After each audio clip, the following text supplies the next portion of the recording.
हाय दोस्तों, कैसे हैं आप सभी। मैं डॉक्टर अनव्यास फिर से अपने यूट्यूब चैनल पर आप सभी का स्वागत कर रहा हूं और आशा कर रहा हूं सभी ठीक है, मस्त है, एंजॉय कर रहे हैं। और यूनिवर्सल ह्यूमन वैल्यूज के मतलब ऑलमोस्ट 12 क्वेश्चन अपन कर चुके हैं। लास्ट 2 क्वेश्चन हैं, बस बिल्कुल लास्ट 2 क्वेश्चन और मोस्ट इंपॉर्टेंट अभी भी हैं। 14 क्वेश्चन भी ज़्यादा इंपॉर्टेंट है। सारे ही क्वेश्चन इस बार बहुत ही हमने इसमें दिमाग लगा लगा के बनाए गए हैं, है ना। 13 मोस्ट इंपॉर्टेंट क्वेश्चन पे चलते हैं। ये क्वेश्चन क्या कह रहा है, professional ethics and definitiveness of the ethical human conduct. पहले तो यहां पर पूछा जाएगा कि प्रोफेशनल एथिक्स का मीनिंग क्या होता है और इसकी इंपॉर्टेंस क्या है। ये एक सिंपल सा क्वेश्चन है।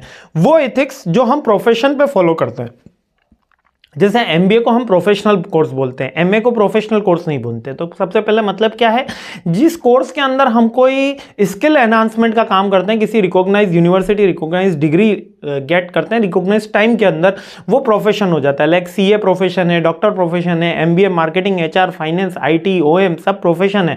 उसके अंदर इथिक्स कौन से, यानी हमें जो जॉब के इथिक्स है, हमारे बिजनेस के इथिक्स है, हमें टाइम पे जाना चाहिए, बॉस के ऑर्डर फुलफिलमेंट करने चाहिए, कंपनी की सीक्रेट बातें बाहर लीक नहीं करनी चाहिए, है ना। जो बॉस ने वर्क असाइन कर रखा है उसको ईमानदारी से काम करना चाहिए।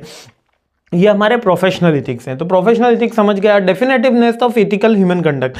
अब डेफिनेटिवनेस ये हमको हेल्प करता है हमारे ह्यूमन कंडक्ट को हेल्प करने में। अब ethics are the golden rules. Ethics are golden rules which are universally applicable. Like कि हमें हमेशा सच बोलना है, बड़ों का सम्मान करना है। लेकिन यहाँ पर प्रोफेशनल इथिक्स की बात है। प्रोफेशनल इथिक्स में क्या है, बॉस को फॉलो करना है, कॉन्फ्लिक्ट नहीं करना है, सबकी कलीग्स की रेस्पेक्ट करनी है, बॉस की भी रेस्पेक्ट करनी है, जो वर्क असाइन किया जाता है वो करना है, टाइमली फुलफिलमेंट करना है, टाइम पे बताना है, फेक नहीं बोलना है, फॉल्स थिंग्स नहीं बोलनी है ना, कंपनी की सीक्रेसी मेंटेन रखनी है। तो ये प्रोफेशनल इथिक्स है। हमेशा इंटीग्रिटी रखनी है, ऑनेस्टी रखनी है, कॉन्फिडेंशियलिटी रखनी है, अकाउंटेबिलिटी होनी चाहिए, हम को कॉम्पिटेंस की भावना होनी चाहिए, यानी कि कंपनी को आगे बढ़ाए, और फेयरनेस और जस्टिस के ऊपर बात होगी। ये प्रोफेशनल इथिक्स है। अब definitiveness, ethical human conduct refers to the action and decision that adhere universally accepted of moral principles.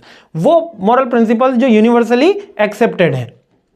Like कौन से हैं मॉरल वैल्यूज, ऑनेस्टी, फेयरनेस और ऑब्जेक्टिविटी होनी चाहिए। और सोसाइटी को हमारा कैसा इंपैक्ट आए, अच्छा इंपैक्ट आए, हम डिस्ट्रॉयर की जगह कंस्ट्रक्टर बने, है ना। सेल्फ रिफ्लेक्शन होना चाहिए, हमको सेल्फ अकाउंटेबिलिटी होनी चाहिए, और मोरल रीजनिंग भी हमारे इसके अंदर जुड़ा हुआ होता है। अब दोनों के अंदर इंटरकनेक्शन है, एक तो प्रोफेशनल इथिक्स और दूसरा क्या है, ethical human conduct. Ethical human conduct एक ब्रॉडर कॉन्सेप्ट है, याद रखना। इथिकल ह्यूमन कंडक्ट क्या है, ब्रॉडर कॉन्सेप्ट है, जिसमें प्रोफेशनल इथिक्स एक पार्ट आया, बिजनेस इथिक्स भी आएंगे, वर्क इथिक्स भी आएगा, आपके स्कूल इथिक्स भी आ सकते हैं, कॉलेज इथिक्स भी आ सकते हैं। ये सब उसके सब पार्ट्स हो गए। लेकिन इथिकल ह्यूमन कंडक्ट क्या है, एक ब्रॉडर पार्ट है, जिसके अंदर हम काइंडनेस है, ट्रस्ट है, रेस्पेक्ट है, यानी जितने भी ह्यूमन वैल्यूज है इसके अंदर अपन वापस लिख देंगे।